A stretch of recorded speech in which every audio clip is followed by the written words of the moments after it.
a smooth entry into the dream of home ownership.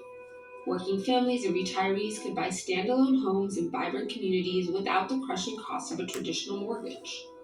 50 years later, mobile homes are the largest source of non-subsidized affordable housing in the region.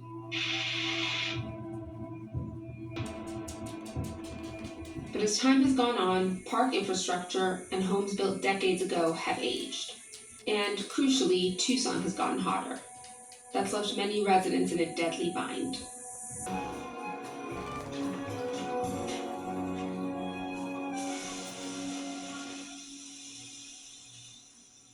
This is the last affordable housing. There's no place that's cheaper than this. My name's Kimberly Lucas. I live at Friendly Village Estates, and I've been here since October of 2021. I'm from Chicago's south suburbs. I lived in Sauk Village all my life, and I taught at the local high school there. My parents have been down here since '88, and I would come almost every year and visit when I had time off. I came because my parents were getting elderly, and so my mom needed some help when my dad got sick. I always knew I'd come and help them, but I didn't think I'd live in their park. I was looking for a bigger home in here, and I found this 1970, and it was completely untouched. Well, when I bought this, it was $40,000 for just the blank shell. Yeah, it needed all kinds of work. And I went ahead and dumped another $40,000 in it. Across southern Arizona, mobile home communities have become spaces for intergenerational living and for many an accessible chance at home ownership. But when residents have a dispute with their landlord, whether it be about utility bills or lot rent prices, they're often left to find solutions on their own. If I do something on the property, I have to have their permission to do it first, unless it's replacing what's existing already. But yet they don't pay for anything. So it's all my cost, but I'm restricted by their rules. When did you kind of realize Always rules, guys. Always rules. I got in here, I got my first 15. This is why I'm attracted to alternative living. 15 Rules. is a warning that if you don't follow our rules within 15 days, we will evict you in 30. The process is super fast. I think it is pay fast. A $73 fee or something, $65 fee, and asked to evict a person. Within 3 days, they're in court. Silver King, the owners of Friendly Village Estates, did not respond to a request for comment. I was too frightened to be just me against them. The reason for that is the intimidation. So if I violate their rules and they kick me out of their property, I can't get back in here. It's called trespassing. Therefore, how do I sell my house? Because it's on their property, it's abandoned and they take ownership. That's crazy how that I works. got evicted and it's over back utilities, but they didn't have the meter readings or anything. And I ended up getting evicted out of that because I couldn't pay because I'm on SSI. I think this is an all hands on deck problem, and it clearly is something that is an existential threat and problem for Pima County. Challenging utility bills during an eviction proceeding is difficult. And very fast, guys. Often falls on residents. In addition, the speed of the eviction process. After this piece, we'll be talking about this. this. Just days after a landlord files a complaint can make it difficult to find legal representation. Crazy. That's what happened to Roseanne Aldama. The poorer you are, you stay poorer. There is no justice for the poor, only for the rich. They can afford a lawyer. We can't afford a lawyer. We have nobody to back us up. I already tried everything. Aldama lived in Desert Shores Mobile Home Park for 7 years. She was in a rent-to-own program, just 10 months away from owning her home outright when the eviction notice came.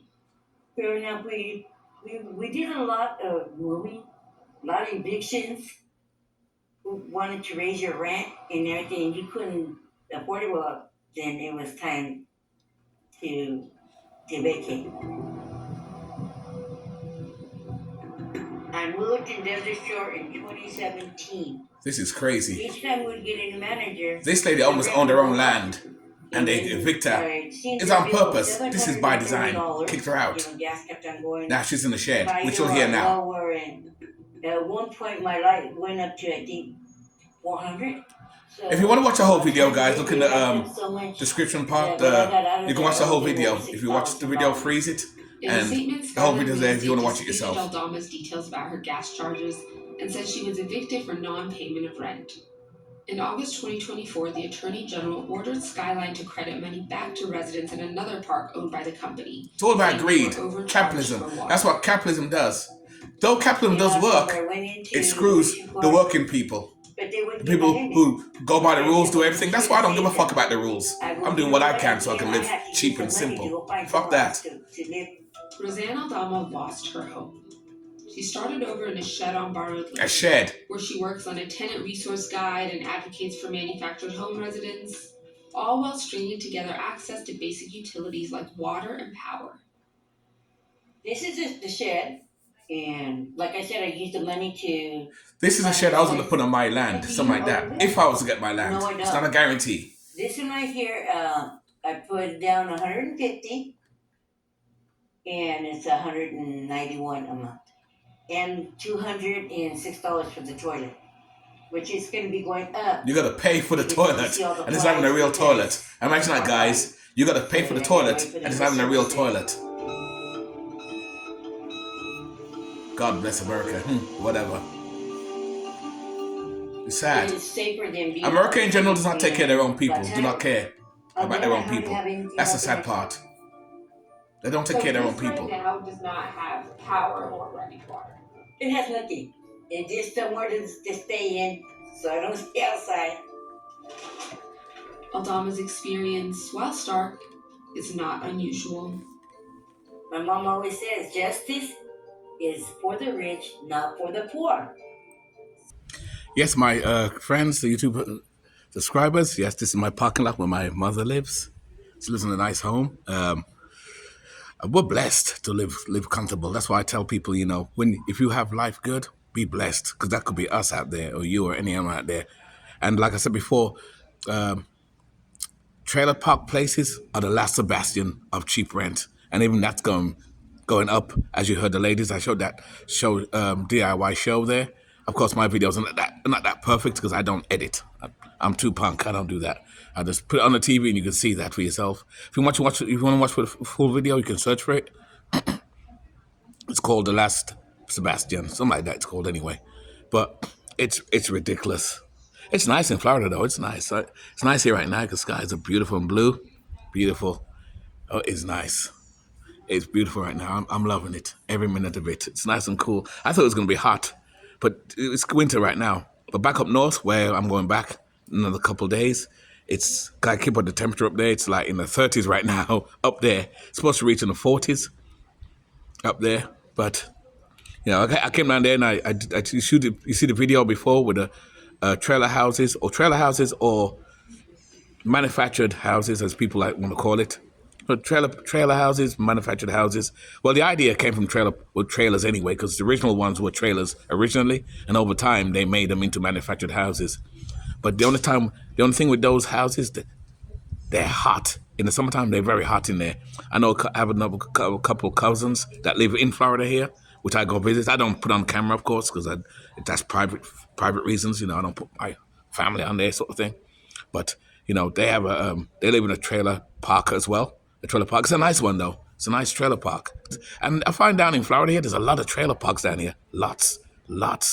Tons of them. You'd be surprised. And there's RV parks too, which I ain't gonna have time here. But when I come back here again next year, I'll do some more videos on that. Actually, there's no trailer parks up north where I am.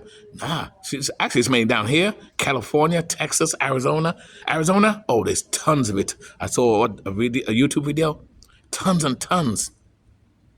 And developers are eyeing those places right now. It's criminal how that works. And that lady that you saw in the video, that she has to live in a shed. She's supposed to live in a shed. And she was almost ready to pay off for a trailer or manufactured house. I keep saying trailer, but I'll say trailer anyway. But you can say manufactured house, and you guys know what I mean. Ready to pay it off, and the landlord pulled the rug from under her and evicted her. That's bullshit.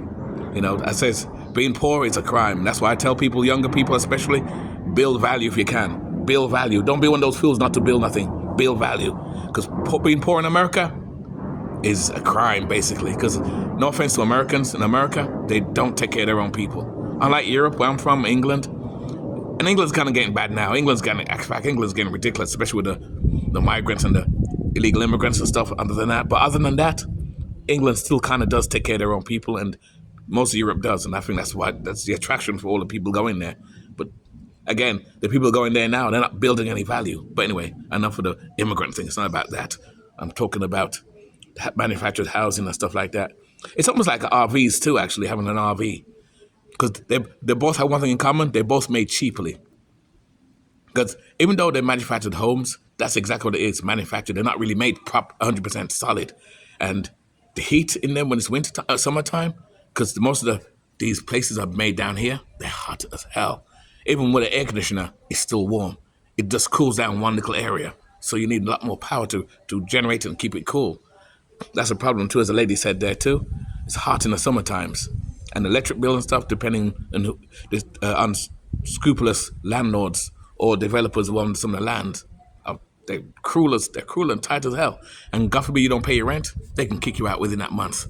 That don't make sense, because imagine that. You own the trailer there, and they can kick you out of the land, knowing that you can't get no one to pull your trailer off because it's going to cost you $12,000, $13,000 to pull it off. I said $10,000 on the other video, but to pull it. But now something that long, you're looking at probably $12,000, $13,000, easy. And it gets higher, the mileage, and depending where you go, where you go. And that's the thing about that. So, that's why they say the trailer parks, manufactured homes, as some people want to say it, is the cheapest. They say it's the cheapest, Las Sebastian. After that, then RVs is next. After RVs, van life. And it's kind of funny because when I started watching, even before I started doing van life, when I watched videos on it 7-8 years ago, even before I did it, most people did it by choice. And most people still doing it by choice now. But things are changing. Why things are expensive. More and more people are not doing it by choice anymore like it used to be. I'm one of the lucky ones. I did it by choice, and I did it a lot earlier because I woke up from the Matrix years ago. Being punk, I know what the Matrix is up to, and I admit one thing: you'll never get away from the Matrix. Even when you see people have off-grid living, oh, I live off-grid. It's all bullshit because you need the system one way or another. You need the Matrix one way or another. You're not going to escape the Matrix. In the West, you'll never ever escape the Matrix unless you're super good at living in a place in the middle of nowhere. The only problem with that is when you hurt yourself and you break a leg, you have no one to come back to help you. You can't shout, hey, I need help. Doesn't matter. Your leg's broken, everything's gone. You're going to die out there. So for the obvious reasons, I don't want to live off-grid 100% by myself. I admit that. Even though I don't mind being by myself, I love being by myself with my dog and stuff. I have no problem with that. But living in the middle of nowhere and it's dark, it's pitch black out there, nah, no thank you. So, and that's why I rather have a base or something. So, and that's why I'm always looking at land. But again, me getting land, it's not a guarantee. It's not 100% guarantee I'm going to get land. If I don't, I'm thinking of other options, probably getting a full-size bus and turn that into a full-time home as well. I'm thinking about it. There's some options, but I got to do it soon, because I'm getting older too. And getting land, actually, is not as easy as it is. In fact, I'll do a separate video about the land thing. We'll talk about that. My experiences of looking for land. I've been 2 days looking around and looking at land and looking at prices and stuff like that. And the price is going up. The only way you can get land real cheap, like say for $2,000, $3,000, you got to go up by Oklahoma, Texas, Arizona, those areas. That area there's basically desert. You can get different land there for $1,000, but there's a lot of work you got to put in there. You need a lot of money as well. Do not be fooled when you go to buy land. It's not cheap. It's not free. You got to put money into it. Anything you do, you got to put money in anyway. Nothing is free out here. So bear that in mind. I admit it, I was ignorant too when I first thought about buying land. This is even 5 years ago when I started thinking about land. I was ignorant too. I was thinking, I can go to Texas, I can go to Arizona and get a piece of land for $1,000 and boom, that's it. No, there's a lot of paperwork you got to do. You got a lot of researches you got to do. And like I said earlier, and I'm sure some of you people know, you can't do anything on the land you want. That's not how it works. In the West, you own nothing technically. Even when people boast, "Oh, I own my house," you don't. Don't pay your taxes and see what happens.